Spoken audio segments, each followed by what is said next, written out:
சட்டப்பேரவை தொகுதியில் தன்னுடைய வேட்பு மனுவை தாக்கல் செய்திருக்கின்றார். தமிழக வெற்றி கழகத்தின் தலைவர் என்ற முறையில் 2 சட்டப்பேரவை தொகுதியில் தவேக தலைவர் விஜய் போட்டியிடுகின்றார். சென்னையில் ஒரு தொகுதி, அடுத்ததாக திருச்சியிலே ஒரு தொகுதி என்று 2 தொகுதிகளில் போட்டியிடக்கூடிய விஜய் இன்று சென்னையிலிருந்து திருச்சி சென்று அந்த விமான நிலையத்திலிருந்து சாலை மார்க்கமாக அவர் செல்லும் பொழுதே ரோட் ஷோ முறையிலே சென்று கொண்டிருந்தார். அதாவது திருச்சி விமான நிலையத்திலிருந்து பாலக்கரை பகுதிக்கு செல்லும் பொழுது ரோட் ஷோ முறையிலே ஆதரவாளர்கள் தொண்டர்களை சந்தித்து சென்று கொண்டிருந்தார். வேட்புமனு தாக்கல் செய்த அந்த காணொலியை தற்போது பார்த்துக் கொண்டிருக்கின்றோம். தமிழக வெற்றி கழகத்தினுடைய முக்கிய நிர்வாகிகளாக இருக்கக்கூடிய புசி ஆனந்தன், நிர்மல்குமார் உள்ளிட்டவர்கள் மட்டும் உடன் சென்றிருக்கின்றார்கள். ஒரு வேட்பாளரோடு 5 பேர் வரை செல்லலாம் என்ற அடிப்படையில் அவர்கள் சென்றிருக்கின்றார்கள். விஜய் தன்னுடைய வேட்புமனுவை திருச்சி கிழக்கு சட்டப்பேரவை தொகுதியிலே வழங்கியிருக்கின்றார். திருச்சியை பொறுத்தவரை மொத்தமாக 9 சட்டப்பேரவை தொகுதிகள் இருக்கின்றன. திமுக வலிமையாக இருக்கக்கூடிய மாவட்டங்களில் ஒன்றாக பார்க்கப்படுகின்றது. அதே நேரம் அதிமுகவும் வெற்றி பெறுவதற்காக திருச்சி தொகுதியிலே பல்வேறு முயற்சிகளை மேற்கொண்டு வருகின்றார்கள். இந்த வகையில் எப்பொழுதும் இல்லாத விதமாக பல்வேறு புதுமுக வேட்பாளர்களுக்கும்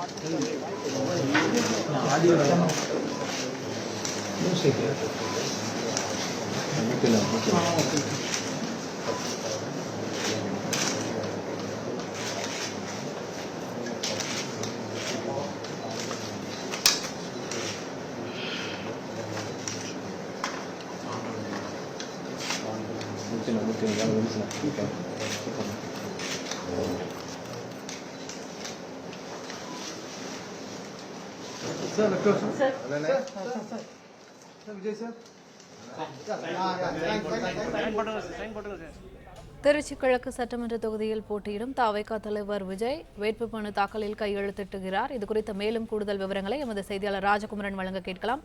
ராஜகுமரன், விவரங்களை சொல்லுங்க. தமிழக வெற்றி கழகத்தினுடைய தலைவர் விஜய் ஜோசப் விஜய் என்ற அடிப்படையில் தன்னுடைய பெயரை குறிப்பிட்டு இந்த சட்டப்பேரவை தேர்தலில் போட்டியிடுகின்றார். அதன்படி தன்னுடைய படிவத்திலே சி ஜோசப் விஜய் என்று நிரப்பி தற்பொழுது தேர்தல் நடத்தும் அலுவலரிடம் தன்னுடைய வேட்பு மனுவை வழங்குகின்றார், உறுதிமொழி ஏற்றுக்கொள்கின்றார் என்பதை எல்லாம் பார்த்துக் கொண்டிருக்கின்றோம். திருச்சி கிழக்கு சட்டப்பேரவை தொகுதியில் போட்டியிடக்கூடிய விஜய் கிட்டத்தட்ட 1 மணி நேரம் பயணம் செய்து விமான நிலையத்திலிருந்து பாலக்கரை பகுதியை வந்தடைந்திருக்கின்றார். ஏற்கனவே தன்னுடைய தேர்தல் பரப்புரையை அந்த பிரச்சார பேருந்து மூலமாக மேற்கொண்ட பொழுது அவர் முதலில் வந்த தொகுதி கூட இந்த திருச்சி கிழக்கு சட்டப்பேரவை தொகுதிக்கு உட்பட்ட பகுதியாகத்தான் இருந்தது. எனவே அதன் அடிப்படையில் திருச்சி கிழக்கு என்பது விஜய்க்கு முக்கியத்துவம் கொண்ட ஒரு தொகுதியாக பார்க்கப்படுகின்றது. இப்பொழுது தன்னுடைய வேட்பு மனுவை அவர் தாக்கல் செய்திருக்கின்றார் என்பதை பார்க்கின்றோம். கையெழுத்திட்டு அந்த படிவங்களை நிரப்பி விஜய் வழங்கியிருக்கின்றார். ஒவ்வொரு வேட்பாளரும் ஏற்றுக்கொள்ள வேண்டிய அந்த உறுதிமொழியையும் தமிழக வெற்றி கழக தலைவர் என்ற முறையிலே திருச்சி கிழக்கு தொகுதியில் போட்டியிடக்கூடிய விஜய் ஏற்றுக்கொண்டிருக்கின்றார். திருச்சி மாவட்டத்தில் இருக்கக்கூடிய மொத்தம் இருக்கும் 9 சட்டப்பேரவை தொகுதியிலும் அதிமுக மற்றும் திமுகவிற்கு எதிராக 3 முனை போட்டியை ஏற்படுத்தக்கூடிய விதமாக தமிழக வெற்றி கழகம் தன்னுடைய வேட்பாளர்களை நிறுத்தி இருக்கின்றது. பல்வேறு முக்கிய வேட்பாளர்கள் நிறுத்தப்பட்டிருக்கின்றார்கள். எனவே மேற்கொண்டு 8 வேட்பாளர்களுக்கும் வாக்கு சேகரிக்கக்கூடிய விதமாக இன்னும் சற்று நேரத்திலே மார்க்கெட்